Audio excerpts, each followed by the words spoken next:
Bu Liliana sendiri kan bisa dibilang salah satu konglomerat gitu. Jadi langsung aja kita ngomongnya seperti itu.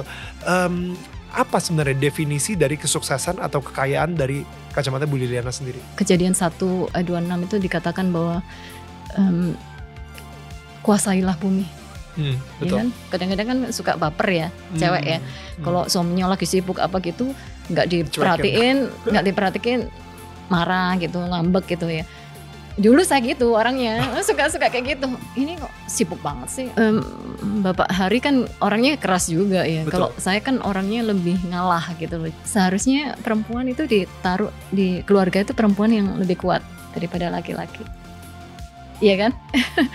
You're also strong. Thank you. Hai, ini gua Daniel, tetangga kamu. Yuk kita mulai. Bu Liliana, kalau dari segi kesuksesan sendiri gitu. Saya penasaran sih. Saya itu di tahun 2000 kan gak ngira ya hidupnya sampai akhirnya jadi seperti ini gitu. Yesus bilang you cannot serve two masters, ya kan? Gak bisa melayani dua Tuhan gitu. Antara engkau akan membenci yang satu, engkau akan mencintai yang satunya lagi gitu kan. Nah, gak bisa serve mamon atau roh kekayaan sama Tuhan. Sebagai seorang Kristen atau pengikut Yesus, kayaknya justru malah disuruhnya ya jangan sukses. Justru kalau misalnya kita dapat berkat, kita harus menjadi berkat buat orang lain gitu.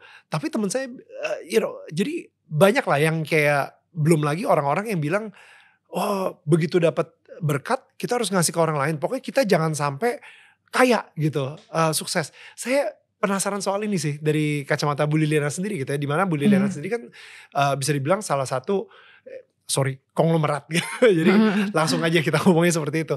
Tapi at the same time, apa sebenarnya definisi dari kesuksesan atau kekayaan dari kacamata Bu Liliana sendiri?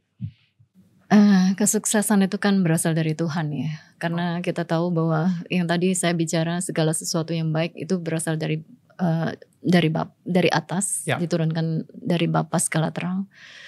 Nah, kita percaya bahwa apa yang kita miliki itu enggak abadi. Kalau kita melakukan segala sesuatu, kita lakukan yang terbaik. Dan jangan sampai gara-gara harta kita tidak memuliakan Tuhan, tapi muliakanlah Tuhan dengan hartamu. Wow. Iya kan? Wow. Itu dimana kita bisa memberkatin orang-orang juga. Kita bisa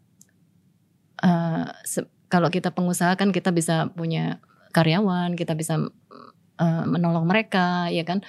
Jadi seperti itu. Itu yang menurut saya kita selama di bumi kan kejadian 1:26 itu dikatakan bahwa kuasailah bumi, ya kan? Kuasailah bumi. Artinya bukan menguasai bumi itu bukan berarti kita menguasai sesama kita manusia, bukan. Kita menguasai bumi, bumi itu harus kuasain. Tapi kita harus mengasihi manusia. Nah, ada dua hukum yang sangat penting di firman Tuhan. Hukum pertama, kasihlah Tuhan Allahmu dengan segenap hatimu, dengan segenap jiwamu, dengan segenap kekuatanmu, dengan segenap akal budimu, ya kan? Terus hukum yang kedua, tidak kalah pentingnya, kasihlah sesamamu manusia seperti dirimu sendiri. Nah, kedua hukum itu tergantung, seluruh hukum Taurat itu di dalam dua hukum tersebut. Dan semua kita para nabi di dalam dua hukum itu. Pada saat kita mengasihi Tuhan dengan segenap hati kita, dengan segenap jiwa kita dan segenap akal budi kita nggak mungkin kita nggak mengasihi orang lain. Kita nggak mengasihi sesama kita, nggak mungkin itu. Karena kasih kita kepada Tuhan itu yang membuat kita itu do right. Jadi makanya itu hukum yang pertama yang harus dilakukan dahulu. Kasihlah Tuhan Allahmu dengan segenap hatimu, dengan segenap jiwamu, dengan segenap kekuatanmu. Dimana kita sekarang, kenapa saya masuk teologi ya?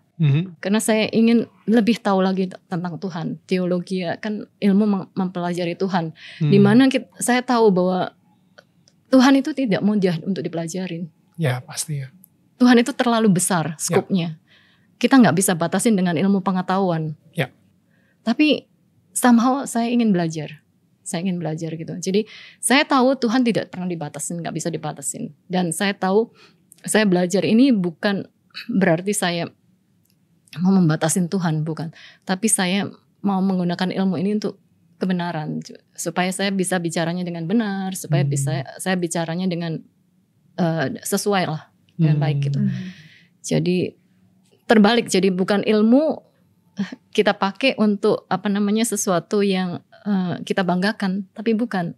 Ilmu itu hanya ilmu, tapi Tuhan yang harus kita muliakan gitu. Tuhan yang kita muliakan dahulu gitu. Wow. Jadi ya.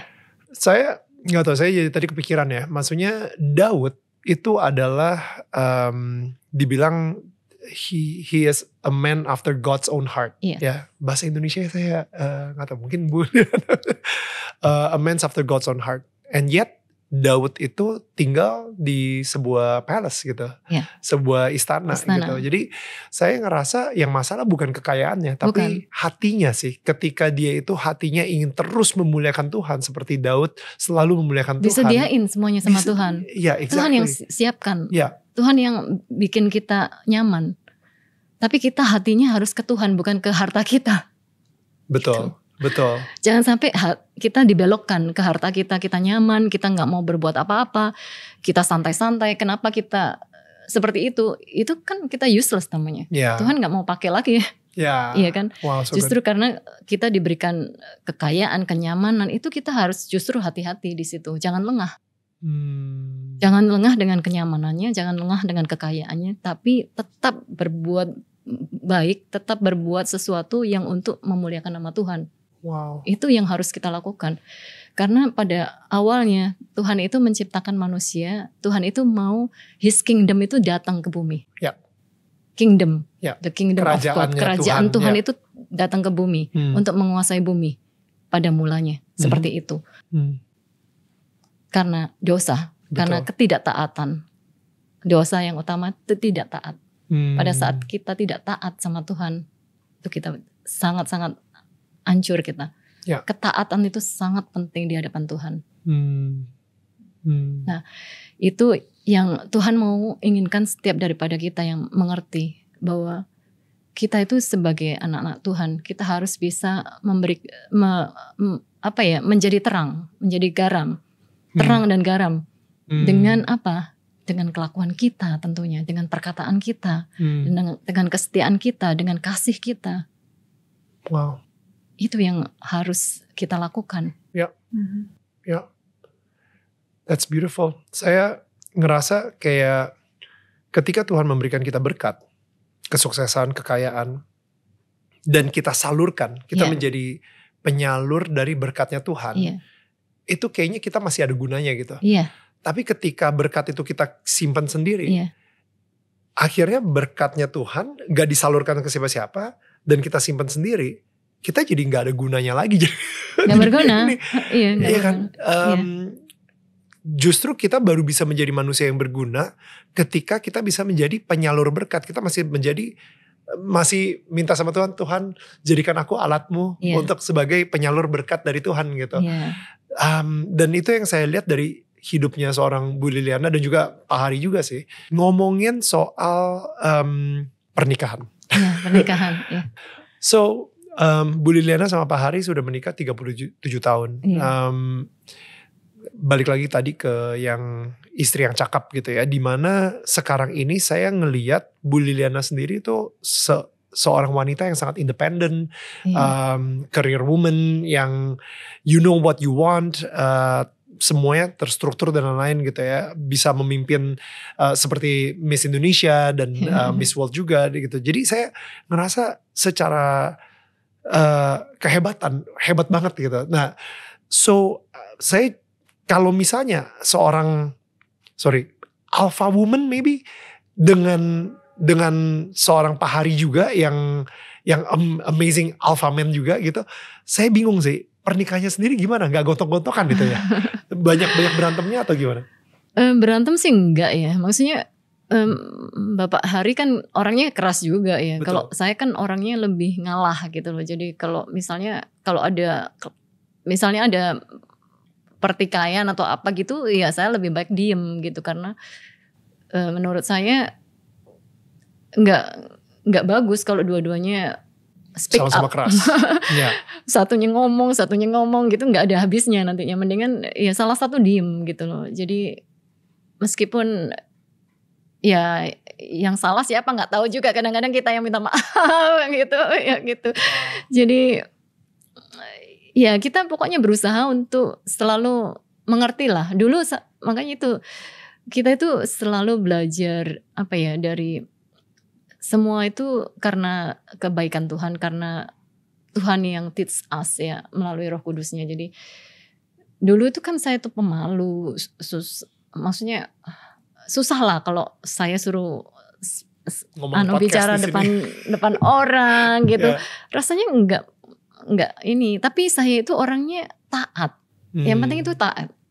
Jadi kalau Tuhan mau suruh saya apa aja saya lakukan gitu. Meskipun saya kadang-kadang malu, sampai malunya gimana itu saya lakukan gitu. Karena saya bilang saya itu mau taat sama Engkau Tuhan gitu. Jadi apapun somehow itu saya itu diposisikan di depan, saya harus ngomong gitu.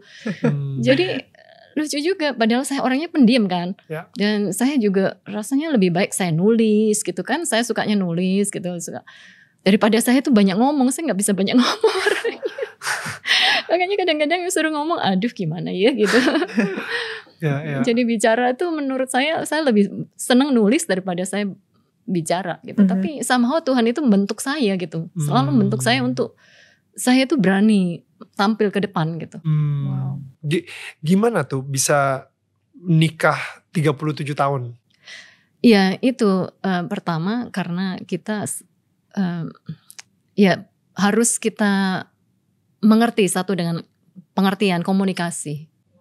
Komunikasi, kalau satunya sibuk ya udah kita diem. Kalau memang kita lagi pengen ngajak ngomong dia masih sibuk ya udah kita diem aja, nggak usah sakit hati lah gitu. Kadang-kadang kan suka baper ya cewek ya. Kalau suaminya lagi sibuk apa gitu nggak diperhatiin marah gitu, ngambek gitu ya. Dulu saya gitu orangnya, suka kayak gitu. Ini kok sibuk banget sih.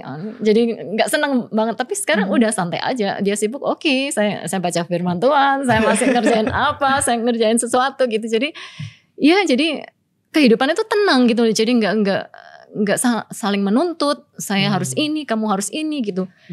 Jadi pernikahan itu gak boleh saling menuntut sih mestinya. Jadi kita harus tahu it's other position gitu. Kan memang konsekuensinya punya suami pengusaha yang harus ngidupin banyak orang, ya udah dia harus kerja keras. Iya kan? Yang mana ya udah waktunya cuma kita ingetin aja, jangan capek-capek, harus minum vitamin apa gitu aja. Itu aja sih. Jadi kita nggak bisa batasin dia, pekerjaan dia sampai gimana, karena itu yang malah bikin clash nantinya, iya kan? Jadi terlalu banyak tuntutan itu nggak boleh. Menaruh ekspektasi kebanyakan. Ekspektasi terlalu besar gitu. Jadi kita bisa membina rumah tangga dengan baik itu kita saling membantu. Karena seharusnya perempuan itu ditaruh di keluarga itu perempuan yang lebih kuat daripada laki-laki. Iya kan?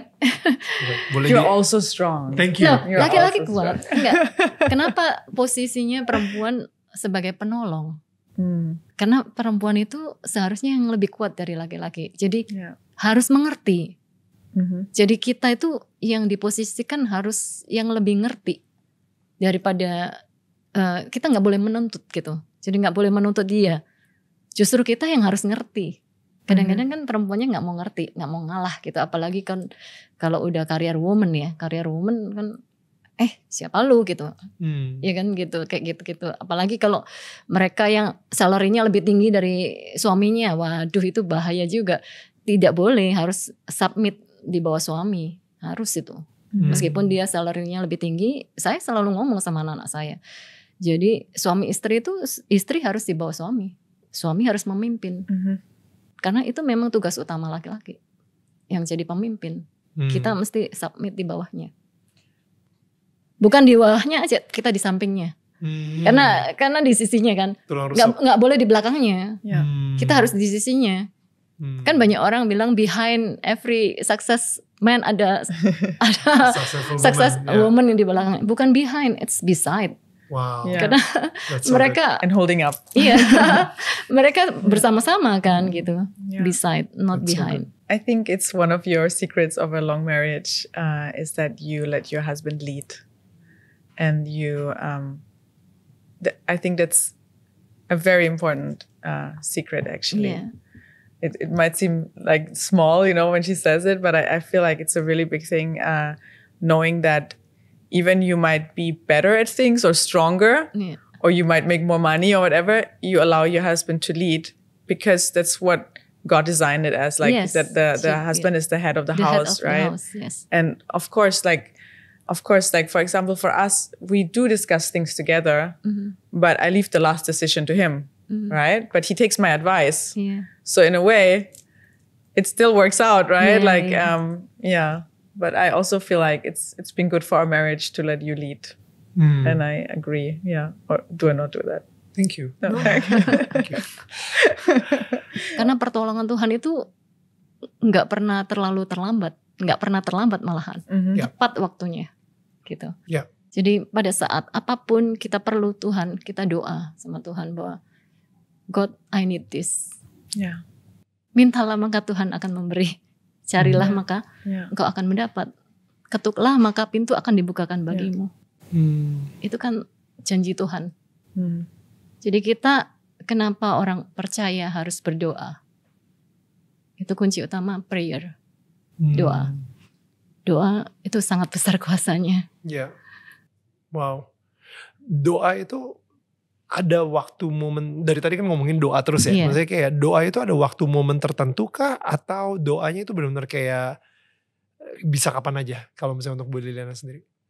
Doa itu ada waktu tertentu, ada kapan saja. Oke. Jadi bukan kita harus berdoanya cuma 3 kali atau 2 kali atau waktu makan, waktu tidur, waktu bangun tidur. Tapi di dalam waktu kita bekerja kita bisa berdoa juga. Saat kita bekerja kita juga, misalnya kita memerlukan wisdom dari dia, kita bisa bicara sama dia.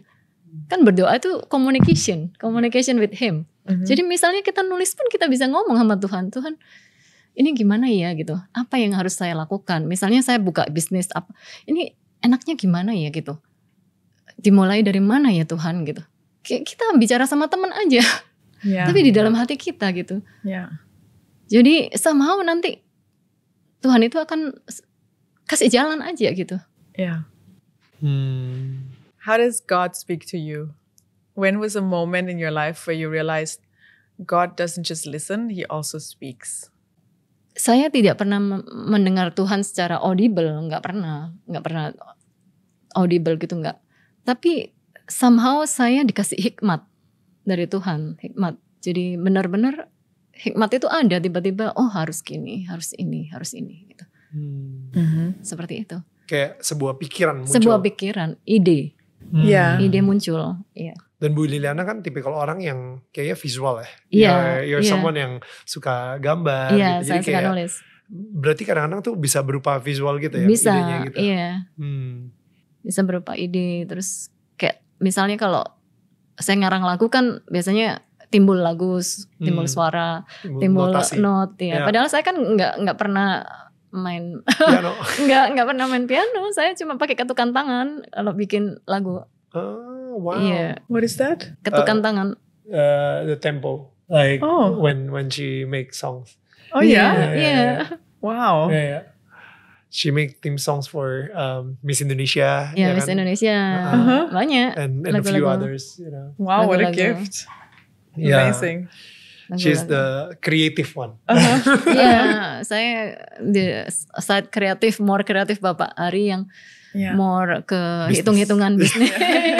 Saya yang kreatif side. Yang pokoknya tentang keindahan gitu. Saya bisa. Tapi kalau misalnya interest ke arah politik ini dari siapa nih? Dari Bu Liliana atau dari Pak Hari? Pertama dari Pak Hari ya. Karena suami dan istri itu kan jadi satu ya. Jadi pada saat kamu menikah, kamu bukan 2 orang lagi tapi satu. Satu daging, maksudnya jadi satu daging. Nah, pada saat Bapak hari intensinya ke politik, ya saya support.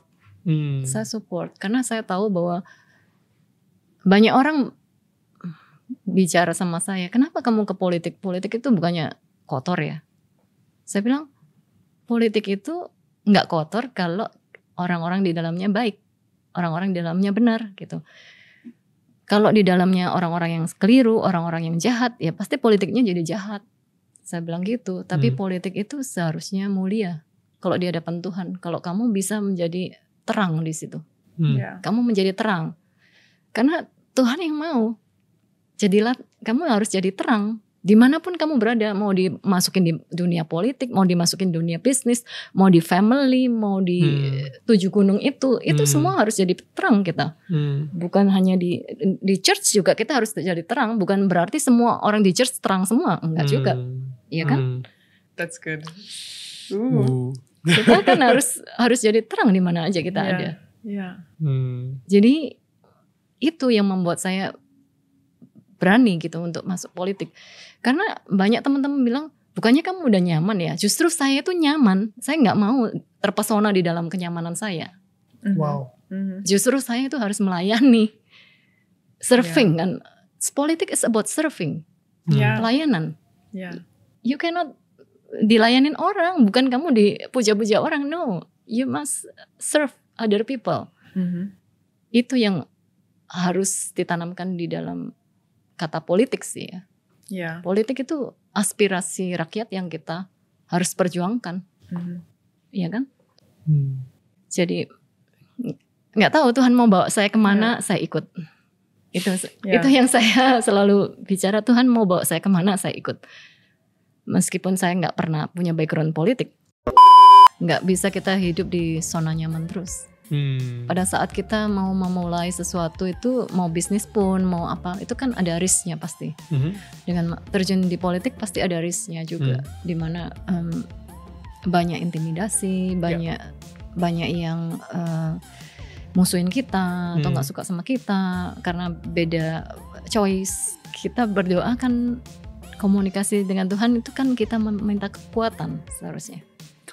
Kekuatan. Karena pada akhirnya manusia untuk sukses itu harus bekerja, harus rajin.